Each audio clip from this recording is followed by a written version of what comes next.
Now, so far we've talked about singly linked lists, but there's a slight variation called doubly linked lists, which can also be useful. The main difference, as the name implies, is that we have two pointers. We have double pointers. We have one pointer for the next node, the same for singly linked lists, but we also have a previous pointer, which is going to point at the previous node in the linked list. So with three nodes, 1, 2, and 3, the next pointers are going to be connected to the next node in the linked list. The previous pointers are going to be connected to the previous node in the linked list. Now the first node does not have any previous pointers, so it's going to be set to null, we can assume, the same way how the last node has a next pointer set to null. That's how we know we get to the end of the list, and this is how we know we've gotten to the beginning of the list. Now just like with singly linked lists,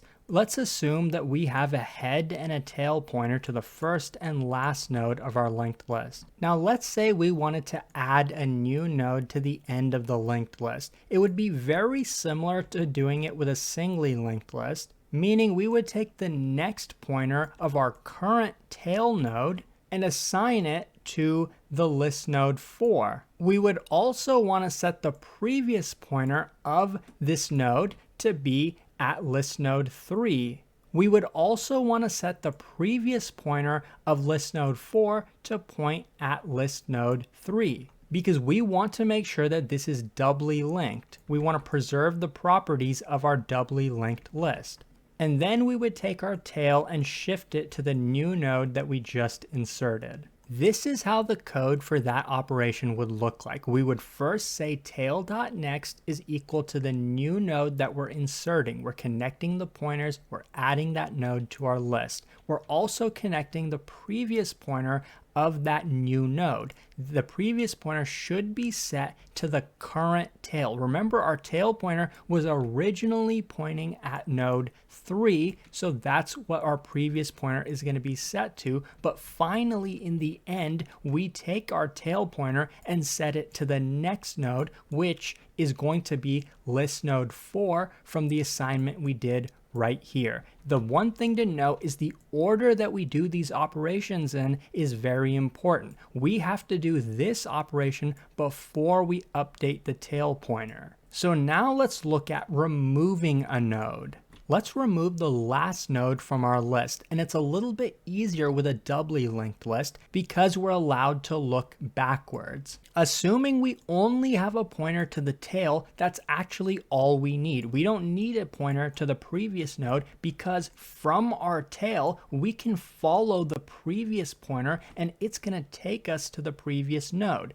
This is really convenient. With a singly linked list, we would have had to start at the beginning and then kept going forward until we got to the node that we wanted to be at. We would start at the tail, follow the previous pointer, we would be at list node 2. We would take the next pointer of it, which is now pointing at list node 3, and we would instead point it at null. And it's really that simple. Now we have a linked list of size 2. Technically, this node still exists and its previous pointer is pointing here.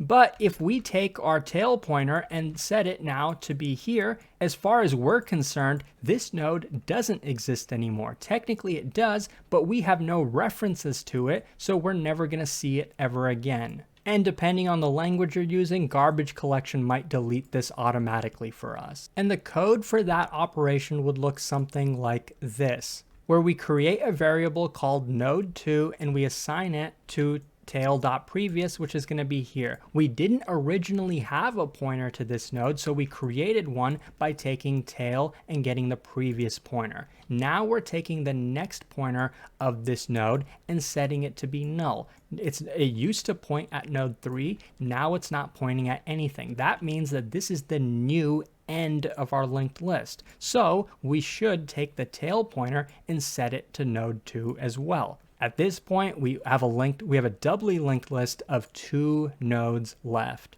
By the way, we did a few operations, but we didn't have to loop through the entire linked list. Regardless of the size of the linked list, this delete last operation is always going to be the same. It's going to be a constant time operation. So with doubly linked lists, we can insert a value at the end and we can remove a value at the end. So we can do both of those in constant time.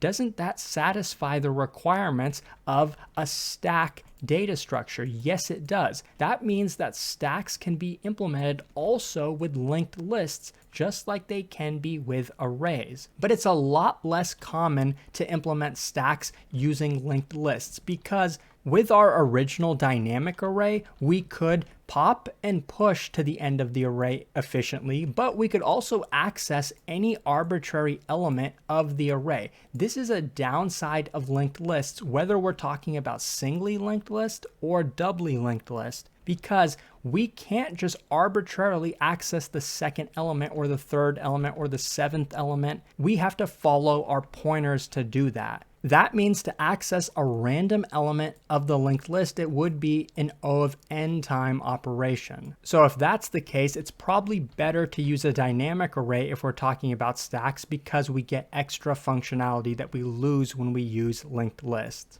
So let's wrap up by reviewing the time complexity of linked lists and compare that to arrays. So remember, accessing the ith element of an array, accessing any element at any arbitrary index is a constant time operation with arrays. Inserting or removing at the end is also efficient. We can push and pop efficiently, but inserting into the middle or removing from the middle is going to be a linear time operation because we might have to shift all of the elements over in either direction. Now with a linked list that looks something like this, accessing any element in the linked list is not necessarily going to be efficient. I mean, of course, if we already have a pointer to this node, for example, it will be a constant time operation, but that's not always going to be the case. If we had a really big linked list and we wanted to access any element in the linked list, in the worst case, we would have to start at the beginning of the list and then keep incrementing, keep iterating through the list until we got to that element. So linked lists are different. We can't just randomly access any element. The worst case time complexity is big O of n. But if there's a downside to linked lists, we can also expect that there's going to be an upside to them as well, because that's the whole point of data structures. Some are better at certain things. Now, inserting and removing at the end is the same as arrays. It's a constant time operation. We talked about that earlier. Inserting and removing from the middle, though, is a constant time operation. Remember, if we have a linked list that looks something like this, if we want to remove the middle element, we don't have to now shift everything over. We don't have to take all of these and then shift them over by one. All we have to do to remove an element like this one is take the pointer. It's currently pointing at that, but now we want it to point at the next one. That's all we have to do to remove from the middle. Inserting works very similar to that. So yes, it's efficient to do that with linked lists, but the caveat, and it's a really big one, for us to remove any random element, first we have to arrive at that element. We need a pointer to the element before we can remove it. So in most cases, we're going to have to start at the beginning, keep iterating until we find the element that we want to remove and then remove it. So while doing the insertion or removal is efficient, usually we have to iterate through the linked list before we can do that. So in most cases, it's going to be a linear time operation. So we can see that linked lists do have a slight benefit compared to arrays, but I'll be honest and say that arrays are much more common and much more useful for problem solving. Being able to access the ith element, any arbitrary element, very efficiently is really, really important, much more than something like this, especially when most of the time we do this, we're not actually going to be able to do it in constant time. We're going to have to iterate through the linked list. These are a couple very fundamental data structures, and I can't wait to show you even more.